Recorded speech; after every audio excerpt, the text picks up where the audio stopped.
students, welcome back. Now in this video we'll discuss methods of preparations of aldehydes and ketones. In the previous video we discussed the nomenclature of aldehydes and ketones. Okay, now let's see from which reactions we can prepare aldehydes and ketones. The first method of preparation is from alcohols. Now in the previous chapter we have learned that alcohols can be oxidized to aldehydes as well as ketones. Primary alcohols can be oxidized to aldehydes and secondary alcohols can be oxidized to ketones. Okay, but what happens? The oxidation continues if it is done under normal conditions. That is, if you take normal oxidizing agent like this, acidified dichromate, this is normal oxidation, or acidified potassium permanganate.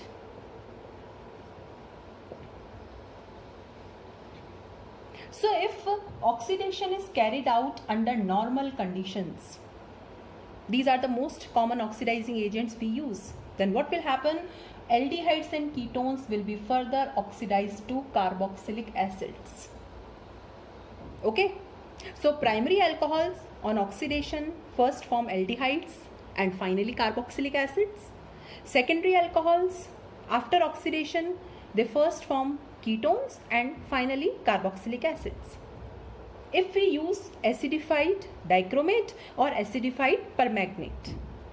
Now to stop the reaction at the aldehyde and ketone stage, we know that we have used two reagents in the previous chapter, and they were, suppose I am having this primary alcohol, that is ethanol. This is ethanol. You can use CrO3 here. Now what this CrO3 will do? It will stop the reaction to the aldehyde stage only. So ethanol is changed to ethanol, and it will not be further oxidized to ethanoic acid. So further oxidation is prevented now. So what reagent we have to use for preparing aldehydes from primary alcohols? That is CrO3. Suppose I am having secondary alcohol.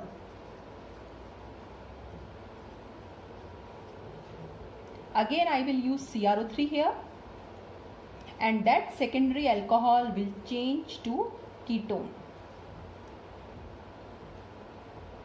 So this is how aldehydes and ketones can be prepared. The number of carbon atoms remain the same. Now one more reagent we used in the preparation, and that was PCC, and the full form of PCC is pyridinium chlorochromate. Now what is the function of this PCC? It also stops the reaction at the aldehyde and ketone stage only. Suppose I am having this primary alcohol. If I use PCC, then also this primary alcohol will be changed to aldehyde. Means at the place of CrO3, you can also use PCC. Suppose if I have secondary alcohol, if I use PCC here, it will be changed to ketone. But the most important function of PCC is, sometimes what happens, the compound is unsaturated. The compound contains multiple bond in it, like this. Now this is an example of primary alcohol containing double bond. Now what happens? Double bond is also oxidized under normal conditions. So this PCC, what it will do? It will preserve the double bond in the compound, and primary alcohol is changed to aldehyde. See, 1, 2, 3, 4, 1, 2, 3, 4. Okay, and suppose we have a secondary alcohol with us like this with double bond in it. Now if I use PCC, what will happen? The double bond is preserved and the secondary alcohol changes to ketone. Here we cannot use CrO3, because if we use CrO3 then this double bond will also be oxidized. And the last reagent in preparing aldehydes and ketones from alcohols is copper 573 Kelvin, and the main function of copper 573 Kelvin is dehydrogenation, means it removes hydrogen atom. Okay, and it reacts with primary alcohols also, secondary alcohols also, and tertiary alcohols also. So if I have primary alcohol, now I use this reagent. What will happen? Now dehydrogenation means removal of hydrogen. So one hydrogen from here and one from here. So CH3CHO plus H2. Okay, this is ethanol. This is ethanol.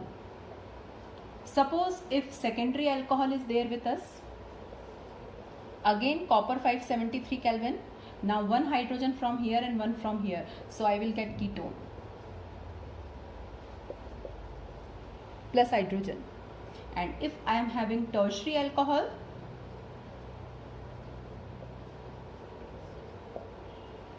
now here in this case what will happen? Instead of dehydrogenation, your dehydration will occur. So water is eliminated. That is beta elimination only. So we will get this product. Okay. So this was the first method of preparing aldehydes and ketones from alcohols. This is basically a type of oxidation reaction, and the oxidation is carried out with a particular oxidizing agent. That is, you can use CrO3 also, you can use PCC also, and this dehydrogenating agent, that is copper 573 Kelvin, also we can use. Now let's move to the second method of preparing aldehydes and ketones, and the second method is from alkynes. Now what are alkynes? Alkynes are unsaturated hydrocarbons with triple bond in them, and from alkynes we can prepare aldehydes and ketones by hydration reaction. Okay, now what is the meaning of hydration? Hydration means addition of water. Okay, and here we'll use the reagent dilute H2SO4. We know dilute H2SO4 is a hydrating agent in the presence of HgSO4. That acts as a catalyst here. Mercuric sulfate we use. Okay, so this HgSO4 is basically acting as a catalyst here. Now let's see how the reaction occurs. Now this is ethyne. Now dilute H2SO4 in the presence of HgSO4. Now what will happen? Water is added.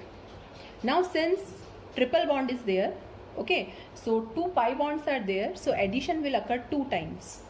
So H, OH, H and OH.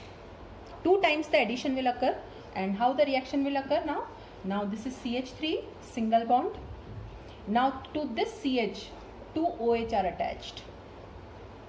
And we know this rule that whenever to a single carbon there is elimination of water like this. Okay, so we'll get aldehyde, that is CH3CHO. Number of carbon atoms are still the same. Now we are taking the next example, that is propine. Propine I am taking, and again it is hydrated in the presence of dilute H2SO4 and HgSO4. Now same addition will occur, two times addition will take place. Now we know that whenever there is addition reaction, we follow Markovnikov's rule. And Markovnikov's rule means negative part will go to that carbon which has lesser hydrogen attached. And what is my negative part? The negative part is OH. So OH will come here and H will come here. Again OH will come here and H will come here. So I will get an intermediate like this. And whenever to the same carbon atom, two OH groups are attached, or when the alcohol groups are in the geminal position, there is elimination of water like this.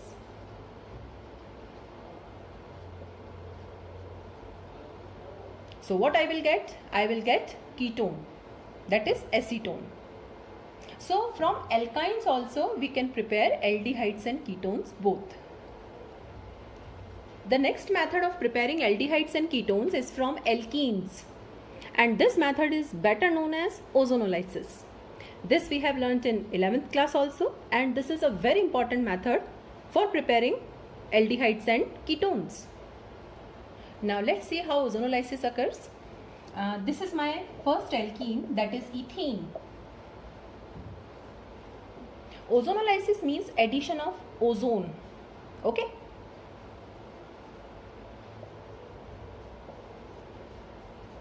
And what is ozone? It is O3. So first there is addition of ozone. Now ozone is added in this way.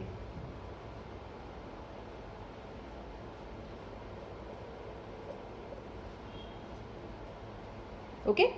Now this is an intermediate structure. A heart-shaped structure is formed. Now you can see 3 oxygen atoms are added in between the 2 carbon atoms. The pi bond or the double bond breaks like this. And this heart-like structure is known as ozonite. This is an intermediate which is formed in the reaction. Now it is subjected to hydrolysis. And this takes place in the presence of ZnH2O. Now what will happen? The cleavage will occur like this. 1, 2, 3. 3 cleavage cuts are there. Means this ozonite breaks now. Now this oxygen combines with water to form H2O2. So this is the byproduct formed here.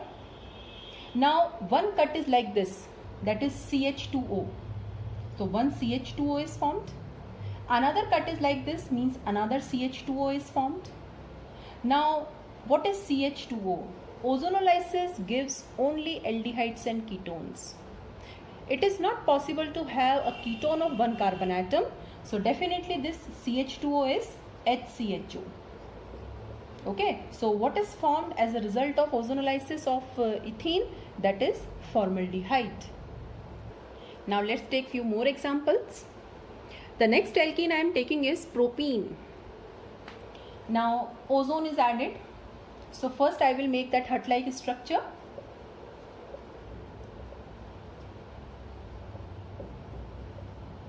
Like this. Now ZnH2O.